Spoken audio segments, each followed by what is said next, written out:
Air laut kembali naik ke daratan. Banjir rob kembali merendam kawasan pesisir Jakarta. Ini bukanlah sekedar banjir musiman, melainkan sebuah peringatan. Apakah Jakarta masih punya peluang untuk diselamatkan atau justru akan tenggelam secara perlahan?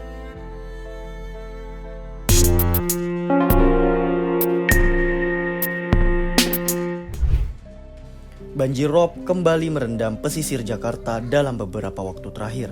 Tidak hanya akses jalan utama yang terendam air, namun pemukiman warga juga terkena imbasnya. Selain disebabkan oleh faktor alam, fenomena supermoon atau fase bulan purnama, banjir rob juga diperparah oleh retaknya tanggul di pesisir Jakarta. Retaknya tanggul ini bukan yang pertama kali. Sebelumnya pada Desember 2025 hal serupa juga terjadi. Pemerintah Provinsi DKI Jakarta pun segera merespon kabar itu dengan menambal tanggul yang retak di kawasan Tanggul Muara Baru, Jakarta Utara. Naiknya air laut ke daratan yang sering kali terjadi di pesisir Jakarta menjadi sinyal peringatan bagi kita semua. Isu Jakarta tenggelam tentu bukan barang baru. Penurunan permukaan tanah di Jakarta mulai tercatat pada tahun 1926 atau 100 tahun lalu. Meski di tahun itu belum ditetapkan angka pastinya. Lalu di tahun 1982 hingga 1997, sebagian wilayah Jakarta kehilangan permukaan tanahnya hingga 2 meter. Penurunan ini berlangsung perlahan namun tidak seragam. Di beberapa titik, tanah amblas jauh lebih cepat dibanding kawasan lain. Penurunan permukaan tanah yang masif ini membuat sekitar 40% wilayah Jakarta kini berada di bawah permukaan laut. Dengan laju tersebut, tidak mengherankan jika 95% wilayah Jakarta Utara akan terendam air pada tahun 2050. Berdasarkan hasil penelitian tentang risiko dan dampak penurunan tanah di Jakarta, setidaknya ada sejumlah faktor yang menyebabkan penurunan muka tanah di Jakarta. Pertama, secara geologi Jakarta rentan penurunan muka tanah karena berada di dataran rendah pesisir dengan struktur tanah berupa endapan aluvial muda yang sangat lunak, sehingga tanah di Jakarta mudah ambles. Belum lagi, sebagai kota metropolitan, pertumbuhan kawasan industri, perumahan, apartemen hingga pusat hiburan meningkatkan beban vertikal di atas tanah. Jakarta kini juga 90% wilayahnya didominasi kawasan pemukiman dan gedung-gedung perkantoran, sehingga ruang resapan air semakin terbatas. Kedua faktor tersebut lantas diperparah oleh penggunaan air tanah yang masif di Jakarta. Pengambilan air tanah di Jakarta tercatat meningkat dari 21 juta meter kubik per tahun pada 2000 menjadi 22 juta meter kubik per tahun pada 2008. Alhasil, tanah secara otomatis kehilangan penopangnya. Akibatnya, tanah mengempis dan permukaannya menjadi turun. Ketika tanah lunak dikasih beban infrastruktur, itu juga akan menyebabkan tambah turun meskipun tidak signifikan nanti persentase sebagai faktor penyebabnya. Nah, ketika kita melakukan eksploitasi air tanah, kemudian terjadi kompaksi di akuifer, nah ini akan menyebabkan turun tanahnya lebih signifikan ya, sehingga kita bisa simpulkan bahwa faktor eksploitasi air tanah merupakan faktor yang dominan terhadap terjadinya penurunan tanah baik itu di Jakarta maupun di tempat lainnya ya seperti Pantura. Jakarta bukanlah satu-satunya kota yang mengalami penurunan muka tanah. Berdasarkan penelitian, setidaknya ada 50 kota di dunia yang memiliki permasalahan yang sama.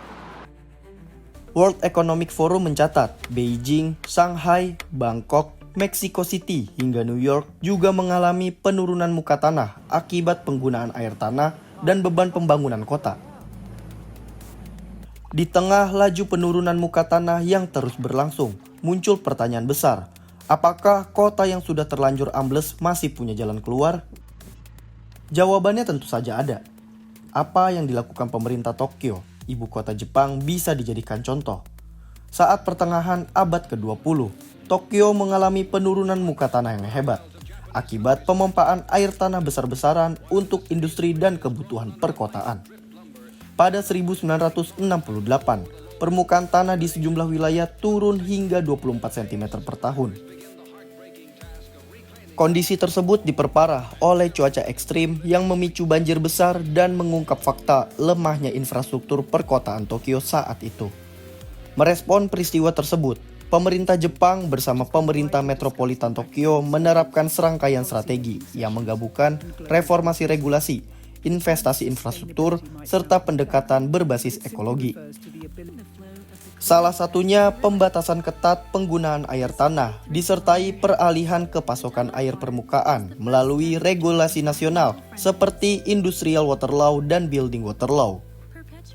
Tokyo juga mengembangkan sistem drainase skala besar untuk mengurangi risiko banjir, seperti Metropolitan Area Outer Underground Discharge Channel yang dibangun sejak 2006. Di luar teknis, Tokyo juga menerapkan solusi berbasis alam, seperti wajib menyediakan ruang terbuka hijau hadir di area bangunan baru atau renovasi.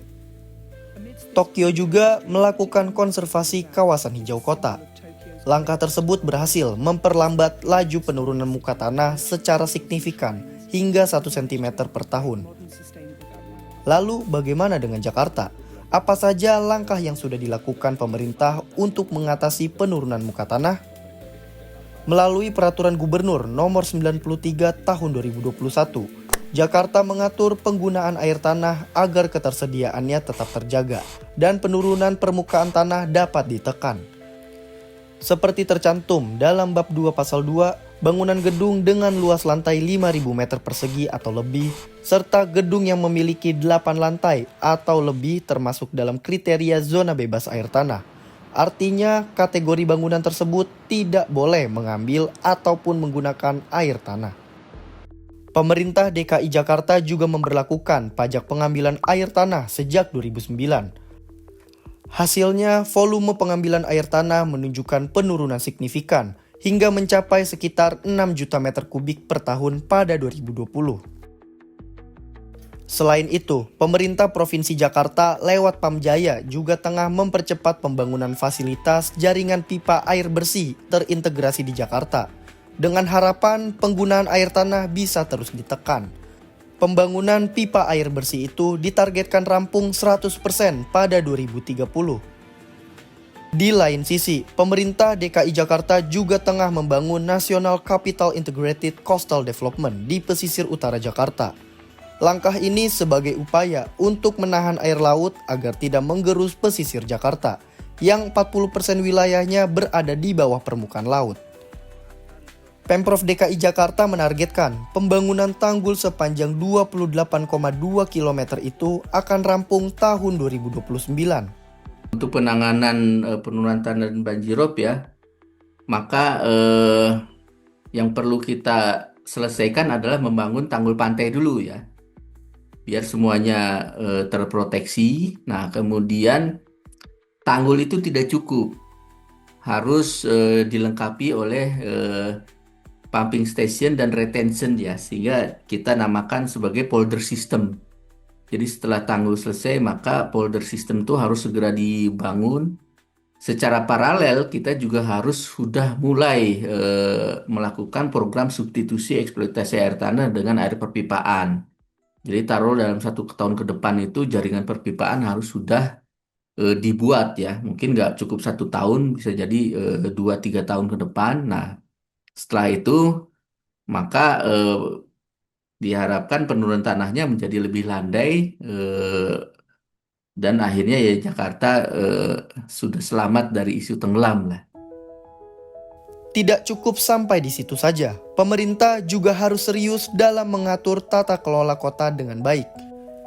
Seperti memastikan ketersediaan ruang terbuka hijau yang cukup untuk bisa menjadi zona imbuh air tanah, sehingga dapat membantu pemulihan air tanah dan berfungsi menyangga tanah Jakarta. Penting juga untuk mengatur volume pembangunan gedung-gedung yang selama ini membebani tanah di Jakarta. Kebijakan dan implementasi yang tegas sangat diperlukan untuk mengatasi persoalan ini. Jakarta harus menjadi kota yang aman bagi warganya, hari ini dan masa depan. Menjaga Jakarta butuh lebih dari sekedar tanggul, tata kelola yang serius, kebijakan tegas, dan kesadaran bersama menjadi kunci utama.